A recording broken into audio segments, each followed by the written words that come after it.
नमस्कार दोस्तों, स्वागत है आपका साहित्य के विद्यार्थी यूट्यूब चैनल पर।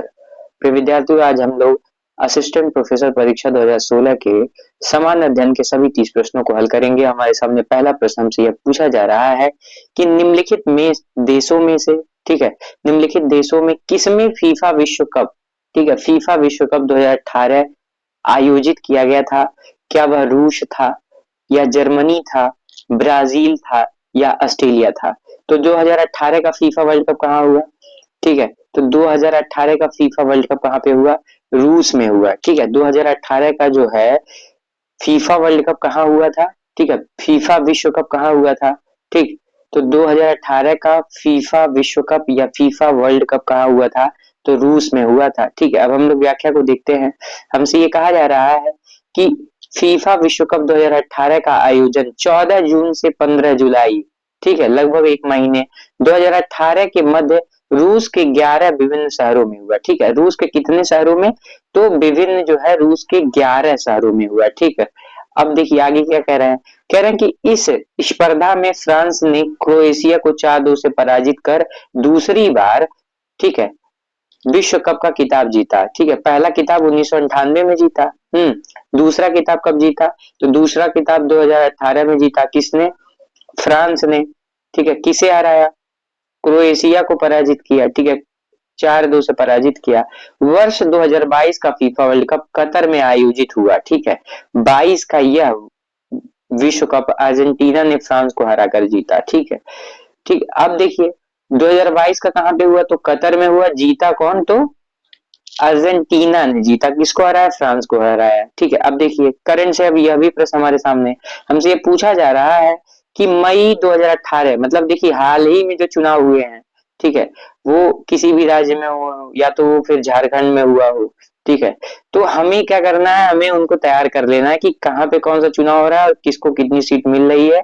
ठीक है, अब देखिए कर्नाटक में कितनी विधानसभा सीटों का चुनाव हुआ? ठीक है, तो विद्यार्थियों हमसे यह पूछा जा रहा है कि जो मई 2018 में चुनाव हुआ, ठीक है, मई 2018 में जो चुनाव हुआ कर्नाटक में, ठीक है, उसमें जो विधानसभा की सीट थी, कितने सीटों पे चुनाव हुआ? ठीक, क्या 224, 223, 222 या 221? तो इसका सही उत्तर क्या होगा? 223। ठीक है, इसका सही उत्तर क्या होगा? 223 सीटों पर विधानसभा चुनाव हुआ। मई 2018 में कर्नाटक में कितनी विधानसभाओं पे चुनाव हुआ? तो 223 सीटों पर चुनाव हुआ। व्याख्या को बड़े अच्छे ढंग से देखा जाए, हमसे ये कहा जा रहा है कि कर्नाटक विधानसभा चुनाव 2018 के लिए 224 निर्वाचन क्षेत्रों में से 222 विधानसभा क्षेत्रों में 12 मई 2018 को चुनाव संपन्न हुए। जयनगर तथा राजराजेश्वरी नगर में क्रमशः निवर्तमान विधायक की मृत्यु तथा मतदाता पहचान पत्र घपले के कारण मतदान क्रमशः 11 जून 2018 या 28 मई 2018 को संपन्न हुई। ठीक है, इस तरह मई 2018 में कर्नाटक में 222 धन 1 मतलब 223 सीटों पर क्या हुआ? चुनाव हुआ। कर्नाटक विधानसभा चुनाव 2023 10 मई को संपन्न हुआ तथा इसका नतीजा 13 मई 2023 को घोषित हुआ। ठीक, जिसमें भारतीय राष्ट्रीय कांग्रेस पार्टी को क्या हुआ? बहुमत मिला। अब देखिए हमारे सामने अगला प्रश्न हमसे क्या पूछा जा रहा है। ठीक है, तीसरे नंबर का प्रश्न देखिए, दो करंट से मिल चुका है। अब देखिए तीसरा प्रश्न भी हमसे करंट से, मतलब करंट कितना महत्वपूर्ण है। ठीक है, और हमारे सिलेबस के पहले यूनिट में हमसे ये बता दिया गया कि समसामयिक मुद्दे, वो चाहे राष्ट्रीय हो चाहे अंतर्राष्ट्रीय हो, प्रमुख व्यक्तित्व अगर कुछ है, खेल समाचार हो, विज्ञान के क्षेत्र में अगर नवीनतम शोध हो, ये सब हमारे क्या है? सिलेबस के पार्ट हैं। ठीक है, अब उसी तरह देखिए हमसे प्रश्न भी पूछ रहे हैं। कह रहा है कि संयुक्त राष्ट्र की जनसंख्या संभाग के आकलन के अनुसार मई 2018 में भारत की जनसंख्या कितनी थी? प्रिय विद्यार्थियों हमसे यह पूछा जा रहा है कि संयुक्त राष्ट्र के जनसंख्या संभाग के आकलन के अनुसार, ठीक है, मई 2018 में भारत की जनसंख्या कितनी थी? ठीक है, क्या 136.6 करोड़ थी, 135.4 करोड़ थी, 137.5 करोड़ थी, या 134.2 करोड़ थी? तो प्रिय विद्यार्थियों 2018 में जो संयुक्त राष्ट्र कि इस जनसंख्या संभाग ने जो आकलन लगाया उनके अनुसार भारत की जनसंख्या 135.4 करोड़ थी। प्रिय विद्यार्थियों, संयुक्त राष्ट्र के जनसंख्या संभाग के आकलन के अनुसार मई 2018 में अगर भारत की जनसंख्या की बात करें तो 135.4 करोड़ होगा। ठीक है, अब हम लोग व्याख्या को देखते हैं। ठीक है, हमसे व्याख्या में क्या कह रहे हैं, हमसे ये कह रहे हैं ना कि संयुक्त राष्ट्र के जनसंख्या संभाग के आकलन के अनुसार मई 2018 में भारत की जनसंख्या 135.26 करोड़ थी। ठीक है, वर्ष 2019 में इसकी संख्या कितनी हुई, 136.64 करोड़ हो गई। 20 में 138 करोड़ जनसंख्या संभावित है, अतः निकटतम उत्तर कितना है, बी है। मतलब ठीक है, पुनः देख लीजिए, हमसे अगर पूछे कि संयुक्त राष्ट्र संघ के जनसंख्या संभाग के आकलन के अनुसार, ठीक है, आकलन के अनुसार मई 2018 में भारत की जनसंख्या कितनी थी, तो 135.4 करोड़ थी। ठीक है, अब हम लोग व्याख्या पर पहुंचते हैं। व्याख्या तो हो चुका, अब हम लोग अगले प्रश्न पर पहुंचते हैं। ठीक है, अब देखिए यह भी करंट से हमसे प्रश्न पूछ रहा है और 19 में पेपर हुआ। ठीक है, 19 में पेपर हुआ। ठीक है, ये भर्ती आई थी 16 में। पेपर 18 में हुआ, 17 का करंट हमसे पूछ ले रहा है। ठीक है, अब देखिए क्या पूछ रहा है, उसको देखते हैं बहुत ध्यान से। ठीक है, हमसे ये पूछा जा रहा है कि निम्नलिखित में से किसे time person of the year 2017 घोषित किया गया। तो विद्यार्थियों, हमसे यह पूछा जा रहा है कि किस व्यक्ति को time person of the year 2017 घोषित किया गया। ठीक है, तो time person of the year 2017 किसे घोषित किया गया, क्या डोनाल्ड ट्रंप को घोषित किया गया, या फिर अंजेला मर्केल को घोषित किया गया, या दी इबोला फाइटर्स को घोषित किया गया, या दी साइलेंस ब्रेकर्स को घोषित किया गया। तो प्रिय विद्यार्थियों, इसका सही उत्तर होगा कि time person of the year 2017 किसे घोषित किया गया, तो इसका सही उत्तर होगा दी साइलेंस ब्रेकर्स को घोषित किया गया। ठीक है, हमसे अगर पूछे कि निम्नलिखित में से किसे किसे time person of the year 2017 घोषित किया गया। ठीक है, हमसे अगर पूछे कि किसे time person of the year 2017 घोषित किया गया, डोनाल्ड ट्रंप को, अंजेला मर्केल को, दी इबोला फाइटर्स को, या दी साइलेंस ब्रेकर्स को, तो इसका सही उत्तर होगा दी साइलेंस ब्रेकर्स को time person of the year 2017 घोषित किया गया। ठीक है, किसको, दी साइलेंस ब्रेकर्स को time person of the year 2017 घोषित किया गया। अब हम लोग अगले प्रश्न पर आते हैं। व्याख्या को देखने के बाद हमसे ये बताया जा रहा है कि प्रतिष्ठित पत्रिका टाइम ने अमेरिका में पहले कभी हुए यौन शोषण, यौन प्रताड़ना और यौन हिंसा का खुलासा करने वाली महिलाओं को 2017 का पर्सन ऑफ द ईयर घोषित किया। ठीक है, अब देखिए कह रहे हैं उसने उन्हें द साइलेंस ब्रेकर्स नाम दिया। ठीक है, क्या नाम दिया, द साइलेंस ब्रेकर्स नाम दिया। ठीक है, वर्ष 2022 का time person of the year Vladimir Zelensky को मिला। ठीक है, यूक्रेन के जो जेलेंस्की हैं, ठीक है, उनको मिला। अब देखिए द स्पिरिट ऑफ यूक्रेन चुना गया एवं द स्पिरिट ऑफ यूक्रेन को चुना गया। ठीक है, अब देखिए हमसे 2022 का पर्सन ऑफ द ईयर पूछे, पर्सन ऑफ द ईयर, तो हम लोग ब्राजील में जेलेंस्की को बताएंगे। ठीक है, 2017 में किसको दिया गया, द साइलेंस ब्रेकर, ये कौन लोग थे, तो 2017 में जो क्या है, एक महिलाएं थी, वो महिलाएं जो है यौन शोषण और यौन प्रताड़ना का खुलासा करने वाली थी। ठीक है, इसलिए उनको 2017 का पर्सन ऑफ द ईयर घोषित किया गया और इनको एक नाम दिया गया, द साइलेंस ब्रेकर्स। ठीक है, अब देखिए 2022 का किसे दिया गया, तो व्लादिमीर जेलेंस्की को दिया गया। ठीक है, अब देखिए हमसे अगला प्रश्न हमसे क्या पूछ रहा है, हमसे यह पूछ रहा है प्रश्न कि नीति आयोग द्वारा, ठीक है, हमसे यह पूछ रहा है कि नीति आयोग द्वारा 28 मार्च 2018 को जारी अभिलाषी जनपदों की सूची में कौन जनपद सर्वाधिक पिछड़ा हुआ है। तो विद्यार्थियों से यह पूछा जा रहा है कि नीति आयोग 2018, ठीक है, 28 मार्च को एक रिपोर्ट जारी होती है 2018 की। ठीक है, 28 मार्च को एक रिपोर्ट 2018 में जारी होती है, किसके द्वारा, नीति आयोग के द्वारा। ठीक है, उसमें जो है अभिलाषी जनपदों की सूची में किस जनपद को सर्वाधिक पिछड़ा हुआ है। ठीक है, कौन, देखिए या तो पहला पूछता है या तो अंतिम पूछता है। ठीक है, देखिए या तो फिर दूसरा पूछ लेगा, यही होता है।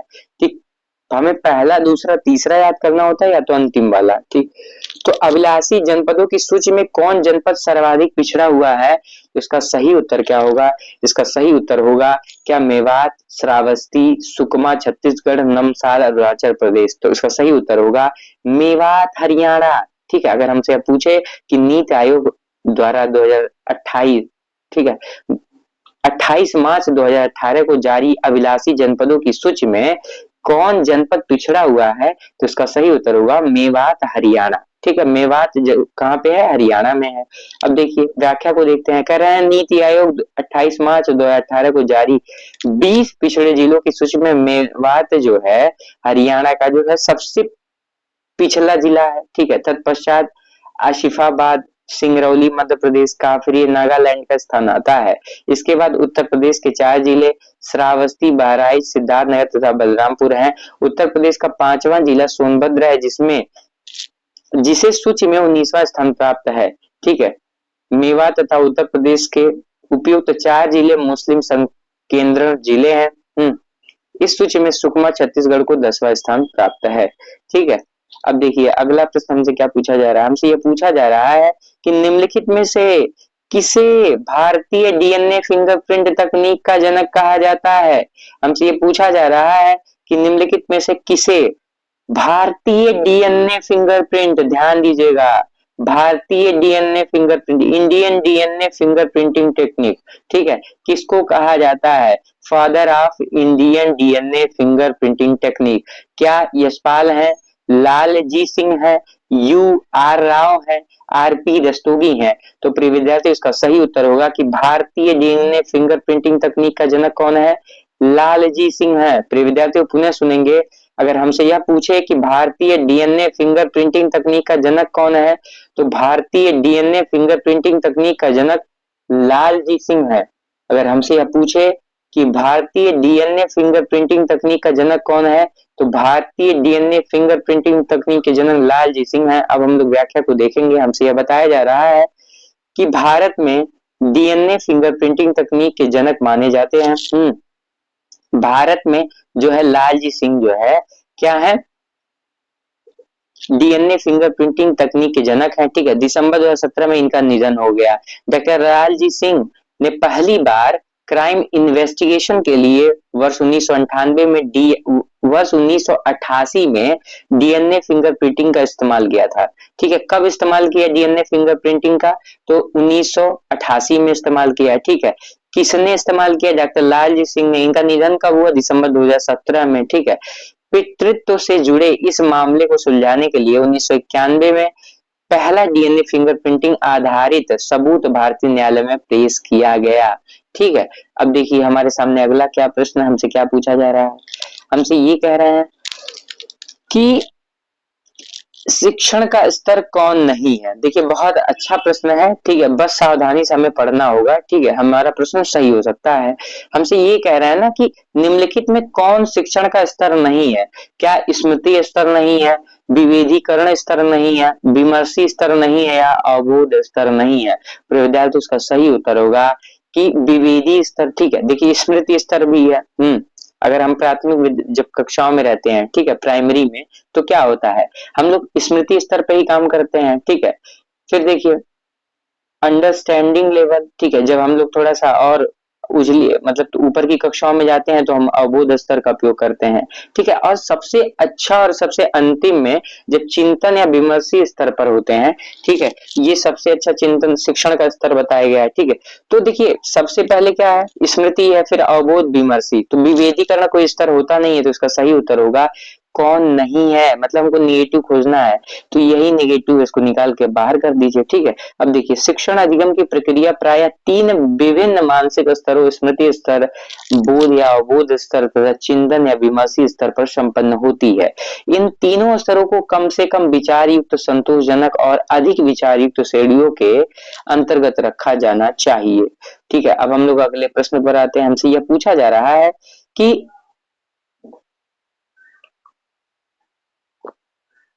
निम्नलिखित में से किसे मानव विकास सूचकांक, ठीक है, हमसे यह पूछा जा रहा है कि निम्नलिखित में से किसे मानव विकास सूचकांक की संकल्पना को प्रारंभ करने का श्रेय प्राप्त है? तो विद्यार्थियों इन 4 विद्वानों में से, ठीक है, एक व्यक्ति है, ठीक है, जो मानव विकास सूचकांक की संकल्पना को प्रारंभ करने का श्रेय उसको प्राप्त है। ठीक है, जॉन कीन्स, ठीक है, Amartya Sen, S C Pigou, Mahbub ul हक, ठीक है। तो मानव विकास सूचकांक की संकल्पना को प्रारंभ करने का श्रेय किसे प्राप्त है? ठीक है, हमसे अगर पूछे मानव विकास सूचकांक की संकल्पना को प्रारंभ करने का श्रेय किसे प्राप्त है, तो महबूब उल हक को प्राप्त है। प्रिय विद्यार्थियों, अगर हमसे यह पूछा जाए कि किसे मानव विकास सूचकांक की संकल्पना को प्रारंभ करने का श्रेय प्राप्त है, तो महबूब उल हक को। ठीक है, किसे? महबूब उल हक को प्राप्त है। किसे? महबूब उल हक को प्राप्त है। ठीक है, अब देखिए व्याख्या को देखते हैं। ठीक, हमसे ये पूछा जा रहा है ना कि बताइए बताइए आप हमें कि व्याख्या में, देखिए व्याख्या में हमसे क्या बताया जा रहा है, कह रहे हैं कि अंतर्दृष्टि और करुणा से ओतप्रोत पाकिस्तानी अर्थशास्त्री डॉक्टर महबूब उल हक ने 1990 में मानव विकास सूचकांक निर्मित किया। ठीक है, अगर हमसे यह पूछे कि मानव विकास सूचकांक किसने निर्मित किया सबसे पहले, या किसे श्रेय दिया जाता है कि सबसे पहले जो है मानव विकास सूचकांक को प्रस्तुत करने का काम किया। ठीक है, तो इसका सही उत्तर क्या होगा? तो इसका सही उत्तर होगा महबूब उल हक। ठीक है, लेकिन हमसे यह पूछे कि महबूब उल हक का संबंध किस देश से है, ठीक है, तो पाकिस्तान से है। कब इन्होंने ये दिया? तो 1990 में दिया। उनके अनुसार विकास का संबंध लोगों के विकल्पों में बढ़ोतरी से है, ताकि वे आत्मसम्मान के साथ दीर्घ और स्वस्थ जीवन जी सके। 1990 ईस्वी में संयुक्त राष्ट्र विकास कार्यक्रम ने वार्षिक मानव विकास प्रतिवेदन प्रकाशित करने के लिए इनकी मानव विकास की संकल्पना का प्रयोग किया है। ठीक है, अब देखिए वर्ष 1990 में, ठीक है, वर्ष 1990 से संयुक्त राष्ट्र विकास कार्यक्रम ने, ठीक है, वार्षिक मानव विकास प्रतिवेदन प्रकाशित करने के लिए इनकी मानव विकास संकल्पना का प्रयोग किया है। ठीक है, अब देखिए व्याख्या को देखते हैं हम लोग। अगले प्रश्न पर चलते हैं। हमसे ये पूछा जा रहा है कि भारतीय शिक्षा आयोग, ठीक है, भारतीय शिक्षा आयोग, ठीक है, इसका एक दूसरा नाम है, वही दूसरा नाम हमसे पूछ रहे हैं। कह रहे हैं कि 1900, ठीक है, 64 से 66 को सामान्यतः जाना जाता है। ठीक है, तो विद्यार्थियों हमसे यह पूछा जा रहा है कि भारतीय शिक्षा आयोग 1964-66 को सामान्यतः किस नाम से जाना जाता है? क्या राधा कृष्णन आयोग से, कोठारी आयोग से, विश्वविद्यालय अनुदान आयोग, मंडल आयोग? तो इसका सही उत्तर क्या होगा? कोठारी आयोग। ठीक है, भारतीय शिक्षा आयोग इसी का दूसरा नाम है, कोठारी आयोग, 1964 से 66 तक। ठीक है, भारतीय शिक्षा आयोग 1964 से 66 तक, जिसका दूसरा नाम क्या है? कोठारी आयोग है। तो हमारा सही उत्तर क्या होगा? भारतीय शिक्षा आयोग अर्थात कोठारी आयोग। ठीक है, अब हम लोग व्याख्या पे चलते हैं। हमसे ये कहा जा रहा है कि भारतीय शिक्षा आयोग को सामान्यतः कोठारी आयोग के नाम से जाना जाता है। इसके अध्यक्ष डॉक्टर दौलत सिंह कोठारी थे। ठीक है, अब नाम ही देखिए छिपा हुआ है। ठीक है, यह आयोग भारत का ऐसा पहला शिक्षा आयोग था जिसने अपनी रिपोर्ट में सामाजिक बदलावों को ध्यान में रखते हुए कुछ ठोस सुझाव दिए। ठीक है, अब हमारे सामने अगला प्रश्न हमसे ये पूछा जा रहा है कि निम्नलिखित विद्वानों में किसने वैज्ञानिक शोध में चिंतन फलक शब्द का प्रयोग किया? पैराडाइम। ठीक है, किसने जो है चिंतन फलक शब्द का प्रयोग किया? मतलब ये चार विद्वान दिए गए हैं, इनमें से कौन एक विद्वान है जिसने पैराडाइम, ठीक है, पैराडाइम शब्द का यूज किया? ठीक है, पैराडाइम शब्द का यूज किया। आपको ये बताना होगा कि इन चार विद्वानों में से किसने जो है वैज्ञानिक शोध में चिंतन फलक अर्थात पैराडाइम शब्द का प्रयोग किया? क्या ऑगस्ट कांटे ने किया, डीएल मॉर्गन ने किया, टीएस कून ने किया, ईएच कार ने किया? तो इसका सही उत्तर क्या होगा? किसने किया? तो इसका सही उत्तर होगा टीएस कून ने किया। ठीक है, अगर हमसे पूछे, देखिए यहीं पे याद करके हम लोग को जाना है। हमसे अगर पूछे कि निम्नलिखित विद्वानों में से किसने वैज्ञानिक शोध में, ठीक है, देखिए टर्म पे ध्यान दीजिए, वैज्ञानिक शोध में चिंतन फलक या पैराडाइम शब्द का यूज किया, किसने किया? टीएस कून ने किया। ठीक, अगर हमसे पूछे कि वैज्ञानिक शोध में चिंतन फलक शब्द का प्रयोग किसने किया, पुनः सुनेंगे, अगर हमसे यह पूछे कि वैज्ञानिक शोध में चिंतन फलक या पैराडाइम शब्द का यूज किसने किया, तो टीएस कून ने किया। ठीक है, अगर हमसे यह पूछे एग्जामिनर की बताइए कि पैराडाइम, ठीक है, पैराडाइम शब्द का यूज, ठीक है, किसने सर्वप्रथम किया, तो हमें यह बताना होगा क्या कि टीएस कून ने, थॉमस एस कून ने क्या किया? पैराडाइम शब्द का यूज किया। अब हम लोग व्याख्या को देखते हैं, तो अभी ये सारी चीजें हम लोग को याद होने वाली हैं। ठीक है, अब देखिए व्याख्या में क्या बता रहे हैं। हमसे कह रहे हैं कि वैज्ञानिक शोध में चिंतन फलक या पैराडाइम शब्द का प्रयोग सर्वप्रथम किसने किया?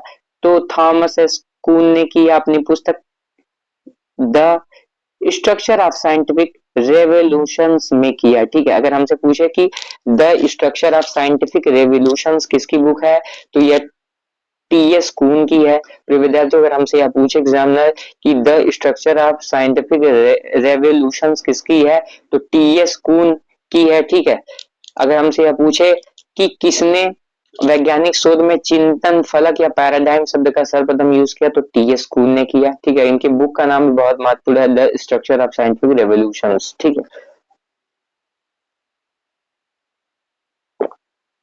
अब देखिए हमारे सामने अगला प्रश्न 11 नंबर का प्रश्न से क्या पूछ रहा है, कह रहा है शोध के दौरान ऐसी परिकल्पना का चयन बेहतर है जो। ठीक है, अब देखिए हमें रिक्त स्थान की पूर्ति करना है। कह रहे हैं कि शोध के दौरान ऐसी परिकल्पना का चयन बेहतर है जो अंतरिम हो, निश्चित हो, जांची हुई हो, सर्वमान्य हो। ठीक है, तो शोध के दौरान ऐसी परिकल्पना का बेहतर है। ठीक है, ऐसी परिकल्पना का चयन बेहतर है जो क्या हो, अंतरिम हो। ठीक है, शोध के दौरान ऐसी परिकल्पना का चयन बेहतर है जो क्या हो, अंतरिम हो। ठीक है, पुनः सुनिएगा, शोध के दौरान ऐसी परिकल्पना का चयन बेहतर है जो क्या हो, अंतरिम हो। ठीक है, पुनः सुनेंगे, शोध के दौरान ऐसी परिकल्पना का चयन बेहतर है जो क्या हो, अंतरिम हो। ठीक है, मतलब जब शोध आप कर रहे हैं तो उस दौरान परिकल्पना का जो चयन बेहतर है, जो क्या हो, जो बेहतर, जो अंतरिम हो। ठीक है, वही परिकल्पना का चयन बेहतर है। ठीक है, व्याख्या को देखते हैं हमसे क्या कह रहे हैं। हमसे ये कहा जा रहा है कि जब शोधकर्ता किसी समस्या का चयन कर लेता है तो वह उसका एक अस्थायी समाधान एक जांच योग्य प्रस्ताव के रूप में करता है। प्रिय विद्यार्थी हमसे यह कह रहे हैं कि जब शोधकर्ता किसी समस्या का चयन कर लेता है तो वह उसका एक अस्थायी समाधान एक जांच योग्य प्रस्ताव के रूप में करता है।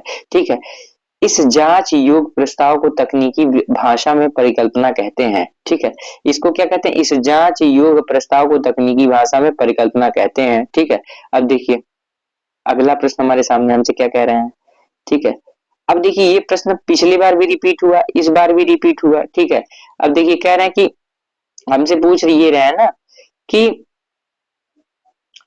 विश्वविद्यालय अनुदान आयोग की स्थापना किस वर्ष की गई। ठीक है, अब देखिए 1954, 1956, 1958, 1960, तो इसका सही उत्तर होना चाहिए तो 56। ठीक है, 56, क्योंकि इसकी स्थापना क्या हुआ, ये जो है 56 में स्थापित हुई, क्योंकि कई बार परीक्षाओं में 1956 सही माना है, लेकिन एक टर्म है इसी वजह यहाँ से स्टार लगाया गया। देखिए कह रहे हैं कि विश्वविद्यालय अनुदान आयोग 28 दिसंबर 1953 को अस्तित्व में आया। देखिए कभी ऐसे अगर प्रश्न बन जाए अस्तित्व कब आया, ठीक है, अस्तित्व में कब आया, तो 28 दिसंबर 1953। ठीक है, 1956 में इसे भारत सरकार के संसद के एक अधिनियम द्वारा सांविधिक दर्जा प्राप्त हुआ है। ठीक है, अब देखिए 1956 में क्या हुआ, भारत सरकार ने संसद के एक नवीन अधिनियम द्वारा इसको क्या हुआ, सांविधिक दर्जा प्रदान किया है। ठीक है, लेकिन ध्यान दीजिए अगर हमसे पूछे विश्वविद्यालय अनुदान आयोग की स्थापना कब हुई, तो 1956 लगाइएगा। अगर इस तरह घुमा के पूछ रहा है कि पहली बार अस्तित्व में कब आया, तो 28 दिसंबर 1953 में। ठीक है, अब देखिए अगले प्रश्न हमसे क्या कह रहे हैं, हमसे ये कह रहे हैं ना कि किस देश ने हाल ही में मानव रोबोट सोफिया को नागरिकता प्रदान की है। प्रिय विद्यार्थियों देखिए हमसे फिर से करंट से प्रश्न पूछ रहे हैं। ठीक है, हमारे सिलेबस में पहला ही जो है यूनिट क्या है, वह समसामयिक मुद्दे हैं, और समसामयिक मुद्दों में राष्ट्रीय अंतर्राष्ट्रीय प्रमुख घटनाएं व मुद्दे हैं। ठीक है, अब देखिए ये कहाँ से है, अंतर्राष्ट्रीय प्रमुख मुद्दों से है, अंतर्राष्ट्रीय प्रमुख घटनाओं से है। ठीक है, अब देखिए कह रहे हैं कि किस देश ने हाल ही में मानव रोबोट सोफिया को नागरिकता प्रदान की, क्या चीन था, ईरान था, सऊदी अरब था या इराक था, तो ठीक है कौन था, सऊदी अरब था। कौन था, सऊदी अरब था। सऊदी अरब ने क्या किया, सऊदी अरब ने हाल ही में मानव रोबोट क्या है, सोफिया को क्या है, नागरिकता प्रदान की। ठीक है, अब देखिए कुछ गौरव प्राप्त हुआ है इनको। कहना सऊदी अरब विश्व का पहला देश बन गया है जिसने 27 अक्टूबर 2017 को एक रोबोट को नागरिकता प्रदान की।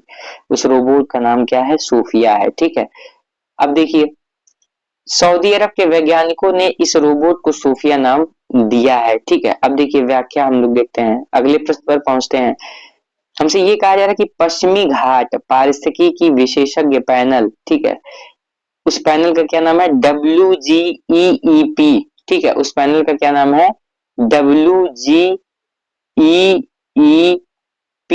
मतलब western Ghats ecology expert panel. ठीक है, देखिए WGEEP क्या है? वेस्टर्न घाट इकोलॉजिक स्पष्ट पैनल, ठीक है, पश्चिमी घाट पारिस्थितिकी की विशेषज्ञ पैनल WGEEP का अगुवा कौन है? क्या आर के पचौरी हैं, वंदना शिवा है, माधवी गाडगिल है या फिर प्रदीप कृष्ण है?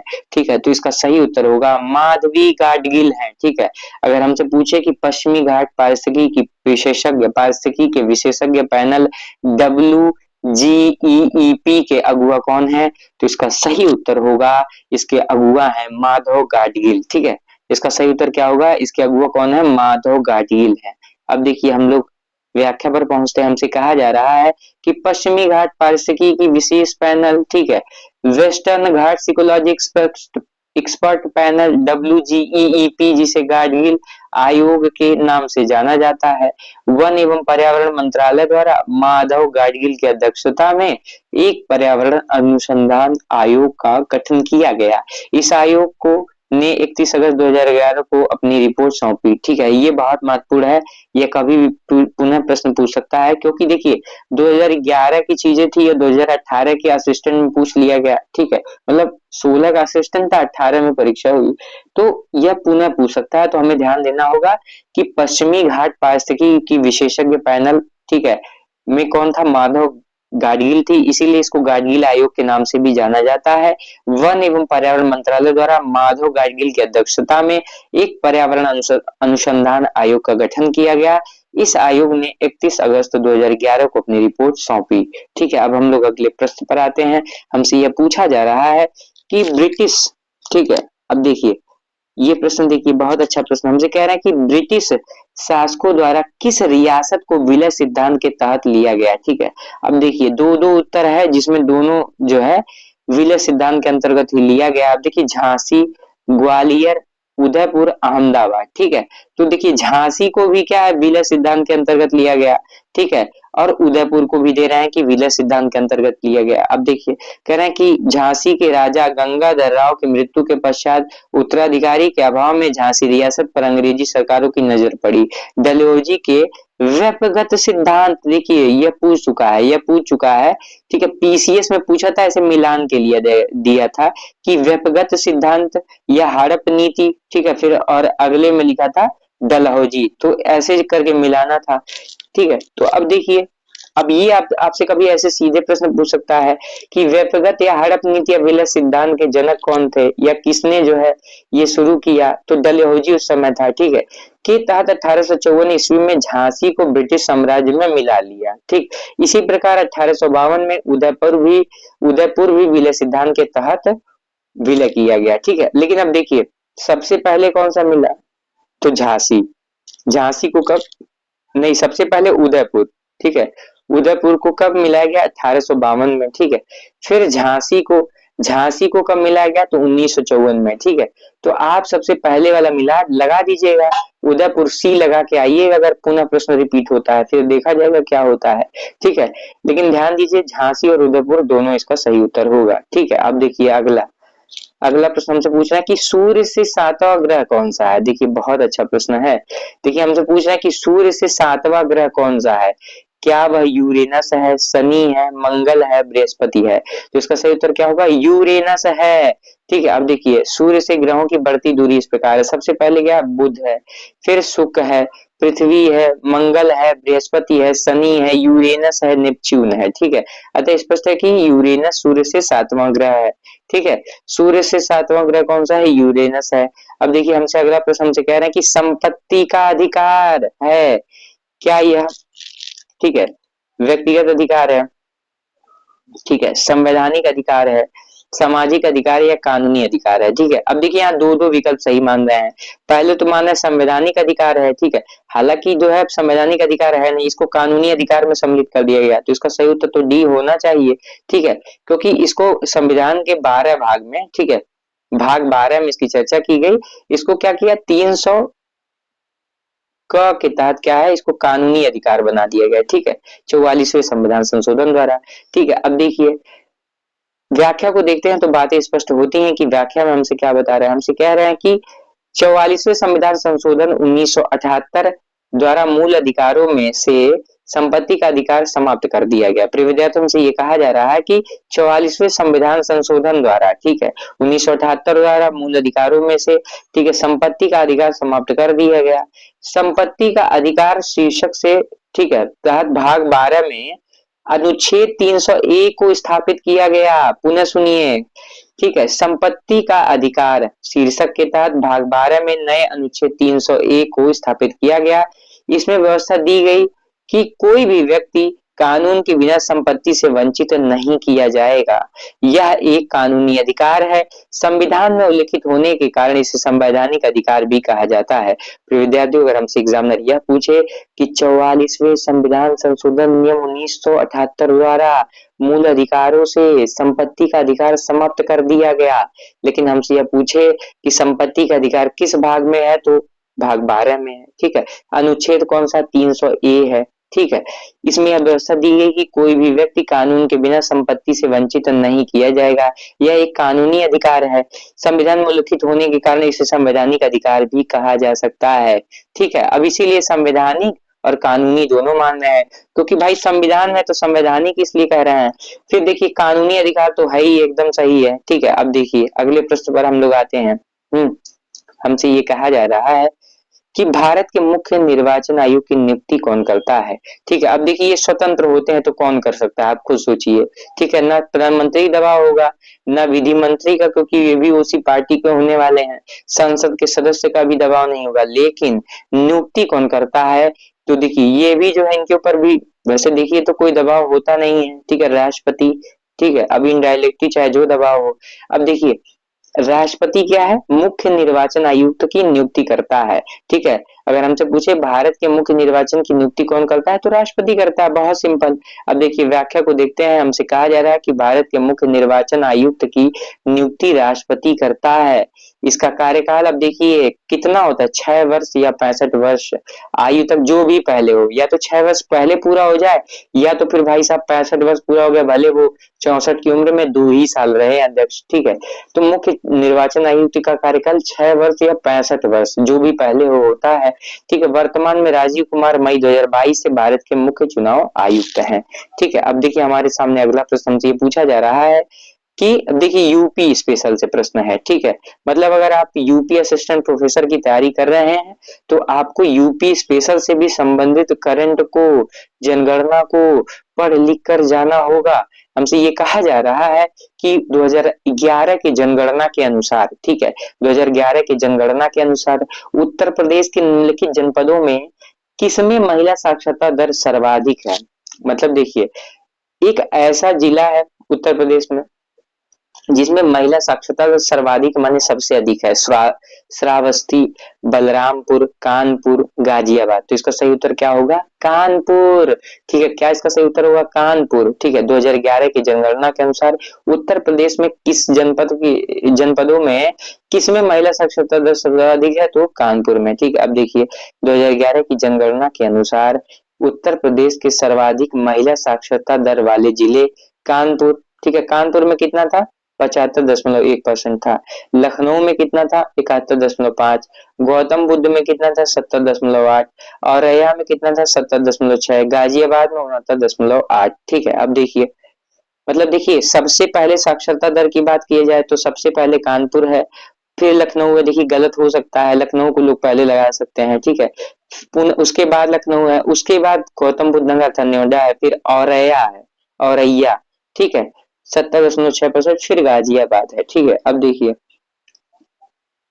हम लोग अगले प्रश्न पर आते हैं। हमसे ये पूछा जा रहा है कि निम्नलिखित राज्यों में से, ठीक है, हमसे पूछा कि निम्नलिखित राज्यों में से कौन पवन ऊर्जा के उत्पादन में, ठीक है, देश में अधिकतम योगदान करता है। प्रिय विद्यार्थियों, बहुत अच्छा प्रश्न हमसे पूछा जा रहा है कि 4 राज्य हम दे रहे हैं, ठीक है। हमसे ये बताइए कि पवन ऊर्जा के उत्पादन में देश में अधिकतम योगदान कौन देता है, ठीक है। हमसे ये पूछ रहे हैं कि मैक्सिमम योगदान कौन देता है इन 4 राज्यों में से, किसमें?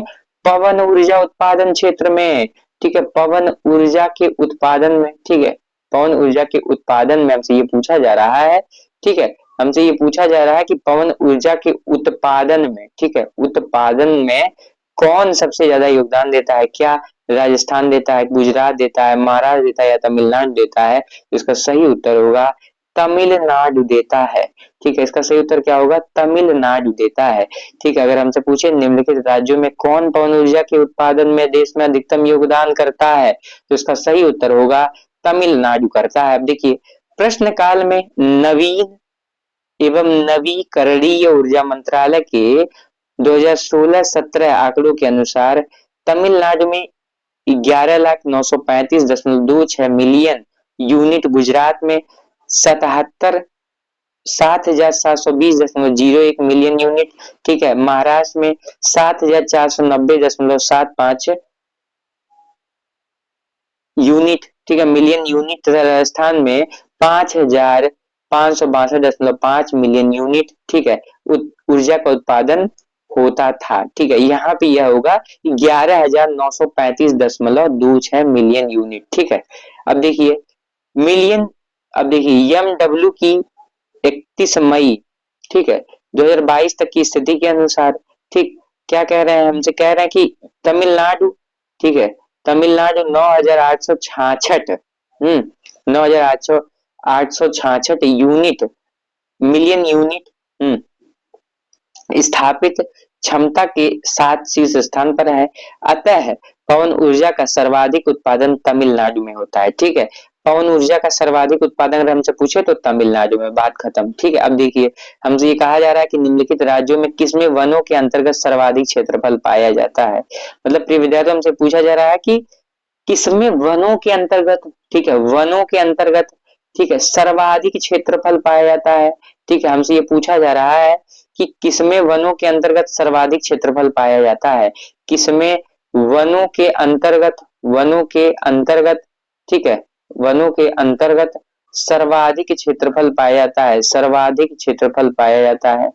क्या वह, क्या वह राजस्थान है, या वह उड़ीसा है, मध्य प्रदेश है या झारखंड है? तो इसका सही उत्तर होगा मध्य प्रदेश है। ठीक है, निम्नलिखित राज्यों में किसमें वनों के अंतर्गत सर्वाधिक क्षेत्रफल पाया जाता है? तो मध्य प्रदेश के अंतर्गत सर्वाधिक वन क्षेत्र पाया जाता है, या मध्य प्रदेश में जो वन है ना, बहुत सर्वाधिक क्षेत्रफल में फैले हुए हैं। ठीक है, व्यवहारिक ऐसे समझिए। अब देखिए हमसे ये कह रहे हैं कि भारत वन स्थिति रिपोर्ट 2021 ISFR, अब देखिए के अनुसार क्षेत्रफल की दृष्टि से, ठीक है, क्षेत्रफल की दृष्टि से सर्वाधिक वनावरण, ठीक है, कितना? 7,000, ठीक है, अब देखिए कितना? 77,493 वर्ग किलोमीटर वाला राज्य मध्य प्रदेश है। तत्पश्चात वनावरण वाले राज्य देखिए, उसके बाद अरुणाचल प्रदेश है 66,431, ठीक है, छत्तीसगढ़ है, उसके बाद कितना है? 55,717 है, फिर उड़ीसा है, ठीक है, यूपी है नहीं, ध्यान दीजिएगा, फिर पुनः जो है महाराष्ट्र कितना? 50,798। ज्ञातव्य है कि प्रश्न काल में भी प्रश्न में भी मध्य प्रदेश सर्वाधिक वन क्षेत्र वाला राज्य था। ठीक है, अब देखिए हमसे अगला प्रश्न हमसे क्या पूछ रहे हैं? हमसे ये कह रहे हैं ना कि बताइए, हमें ये बताइए कि सिंधु की निम्नलिखित सहायक नदियों में कौन पाकिस्तान से होकर नहीं बहती है? बहुत अच्छा प्रश्न है। हमसे ये पूछ रहे हैं कि जो सिंधु की सहायक नदियां, देखिए 5 सिंधु की सहायक नदियां हैं। ठीक है, अब देखिए उसमें जो है, देखिए झेलम, चेनाब, रावी, ब्यास, सतलज। ठीक है, लेकिन हमसे पूछ रहे हैं ये 4 नदियां दे रहा है और बता रहा है कि हमको ये बता दीजिए कौन पाकिस्तान से होकर नहीं बहती है। तो रावी, ठीक है, ब्यास, सतलज, चेनाब, तो ब्यास। ठीक है, व्यास क्या है? व्यास जो है, ठीक है, व्यास क्या है? व्यास जो है पाकिस्तान से होकर नहीं बहती है। ठीक है, अब देखिए व्याख्या को देखते हैं। हमसे क्या कह रहे हैं? कह रहे हैं व्यास नदी का उद्गम हिमाचल प्रदेश के, अब देखिए बहुत महत्वपूर्ण, इसको याद कर लीजिएगा।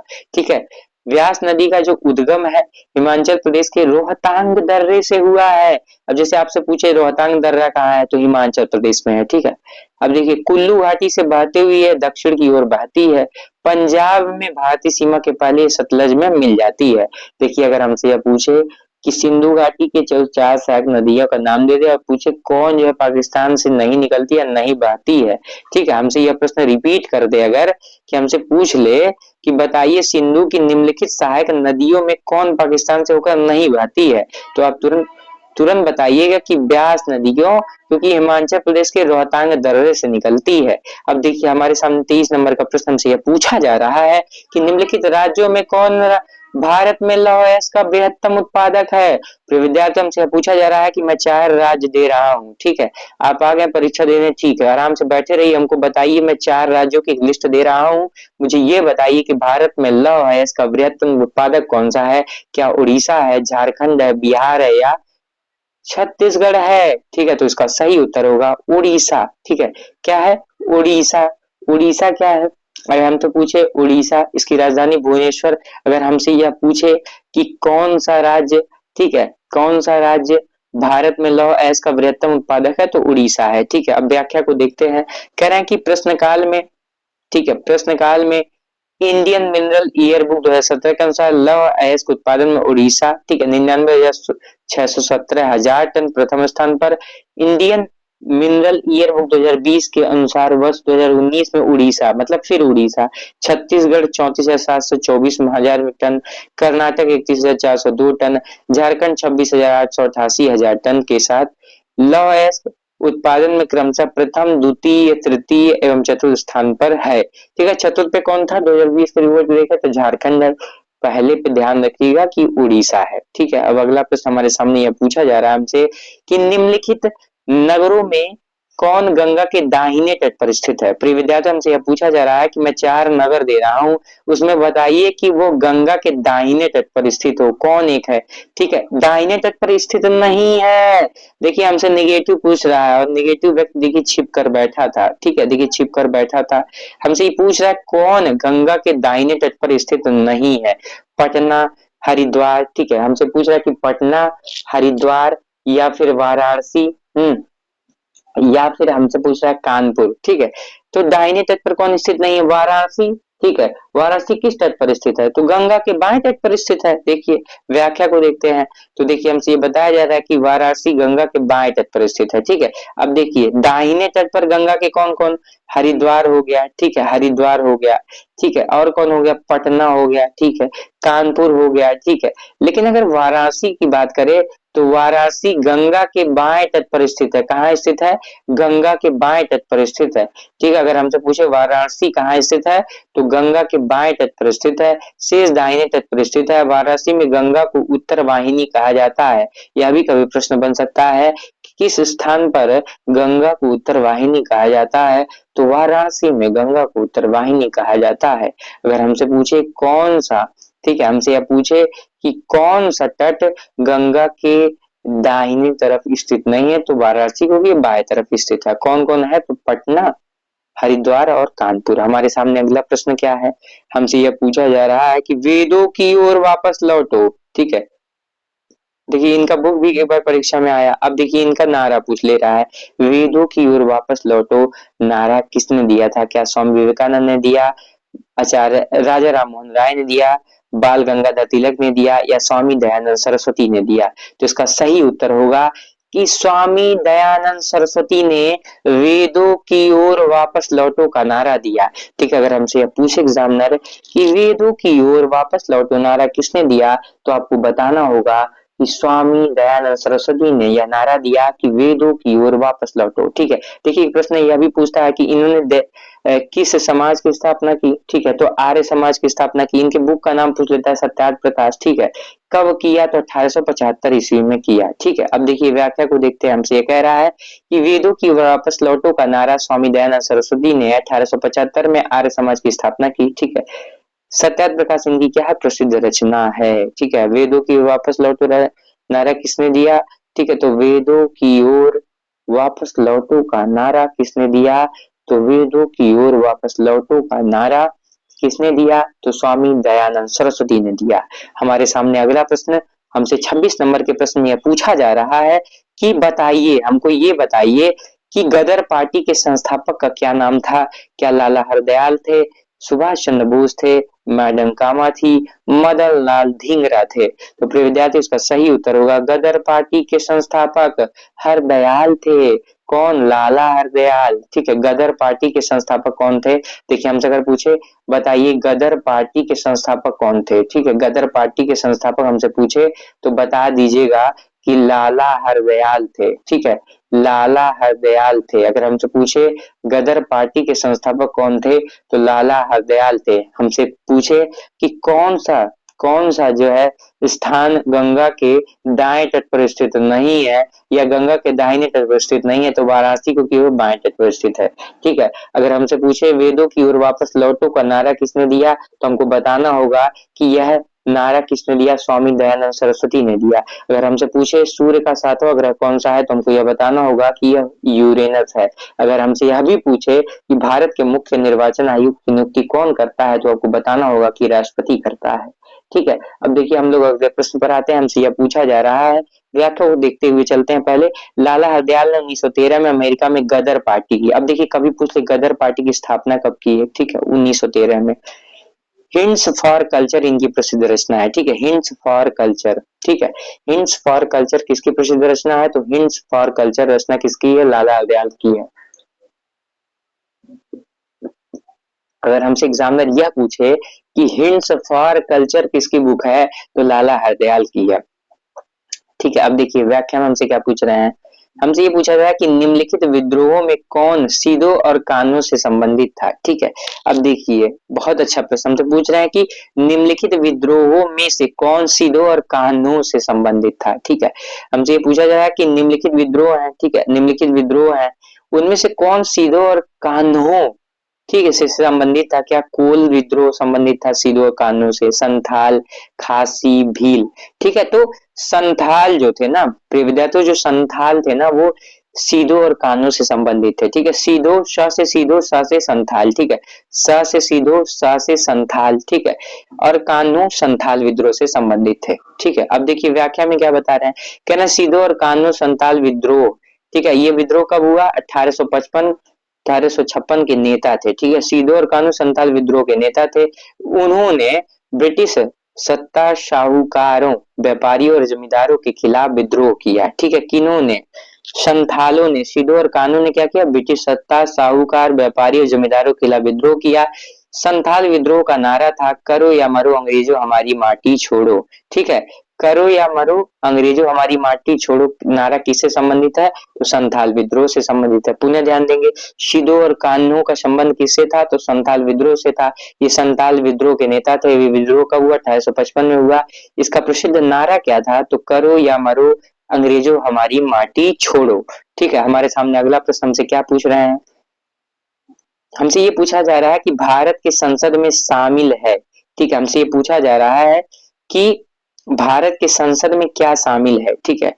तो भारत के राष्ट्रपति, ठीक है, शामिल है, भारत की संसद में शामिल है, लोकसभा भी शामिल है, राज्यसभा भी शामिल है, ठीक है। और यही क्या है, संसद के 3 अंग हैं, भारत के राष्ट्रपति, लोकसभा और राज्यसभा, ठीक है। तो उपयुक्त सभी इसका सही उत्तर हो जाएगा, ठीक है, उपयुक्त सभी।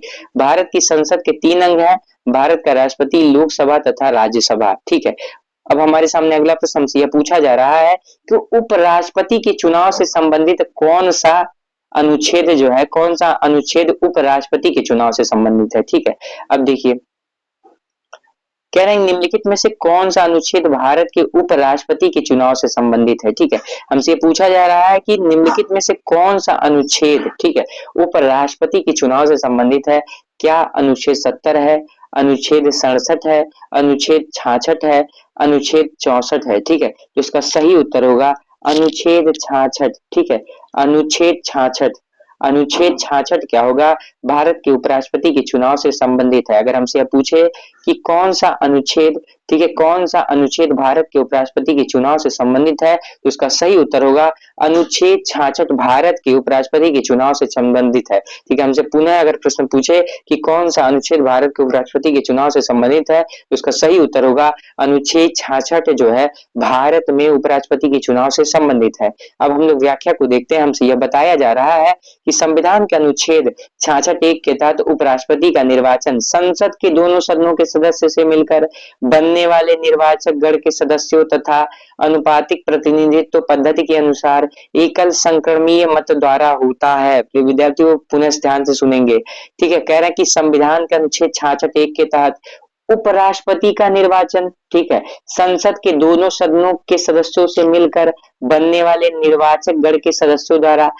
आनुपातिक प्रतिनिधित्व पद्धति के अनुसार एकल संक्रमणीय मत द्वारा होता है।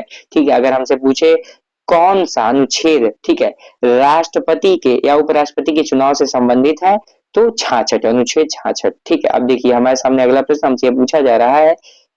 अब देखिए हमसे ये पूछ रहा है कि लोकसभा में राज्यों से निर्वाचित सदस्यों की संख्या है। ठीक है, क्या है, हमसे ये पूछा, देखिए अधिकतम संख्या नहीं पूछ रहा, हमसे ये पूछ रहा है ना कि राज्य जो है, ठीक है, राज्यों से कितने सदस्य निर्वाचित हो सकते हैं, हमसे ये पूछा जा रहा है। तो इसका सही उत्तर होगा क्या 520, 525, 528, 530। ठीक है, तो लोकसभा में राज्यों से निर्वाचित सदस्यों की संख्या 530 है। ठीक है, लोकसभा में सदस्यों की अधिकतम संख्या अगर पूछे तो 550 है। ठीक है, लेकिन अगर हमसे पूछे जिनमें राज्यों में कितना है, 530 है, 20 संघ राज्यों से हो सकते हैं। प्रिय विद्यार्थियों, अगर देखिए शब्द पे ध्यान देना होगा, हमसे ये पूछना है कि लोकसभा में राज्यों से निर्वाचित, देखिए यहाँ पे राज्य शब्द का उल्लेख कर दे रहा है। ठीक है, तो 530 है। अगर हमसे पूछे कि संघ राज्यों से कितने और हो सकते हैं, तो 20। अगर टोटल पूछे तो 550। ठीक है, अधिकतम 550, लेकिन अगर हम पूछे लोकसभा में राज्यों से संबंधित निर्वाचित सदस्यों की संख्या, राज्यों से निर्वाचित सदस्यों की संख्या पूछे तो 530। ठीक है, अगर अधिकतम पूछे तो 550 और संघ राज्य से पूछे तो 20। ठीक है, उम्मीद करते हैं कि आज का वीडियो लेक्चर आपको बहुत पसंद आया होगा। धन्यवाद।